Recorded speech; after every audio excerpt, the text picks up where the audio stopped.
Back to packing. So இன்றைக்கி வந்து 2 kg 2 tyre cake தான் ஆர்டர் வந்திருக்கு.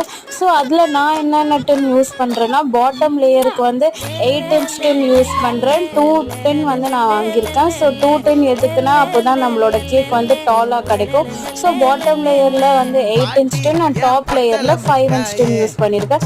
ஸோ எல்லாமே பர்ஃபெக்டாக பேக் பண்ணியாச்சு. இன்றைக்கி வந்து நம்ம ஒயிட் ஃபாரஸ்ட் கேக் தான் ஆர்டர் வந்திருக்கோம். ஸோ கீழே வந்து போர்டில் க்ரீம் அப்ளை பண்ணுறது ரொம்ப இம்பார்ட்டன்ட். அப்போ தான் கேக் வந்து மூவ் ஆகாமல் இருக்கும். ஸோ பார்ட் 2 வீடியோவில் நம்ம எப்படி டயர் கேக்கை வந்து ஸ்டார்ட் பண்ணுறதுன்னு சொல்லி பார்க்கலாம். இம்பார்ட்டன்ட் டிப்ஸ் அண்ட் ட்ரிக்ஸோடு நான் உங்களுக்கு ஈஸியாக எப்படி ஸ்டார்ட் பண்ணுறதுன்னு சொல்லி கொடுக்க போகிறேன். கண்டிப்பாக நம்ம வீடியோவை வந்து ஃபாலோ பண்ணிக்கோங்க.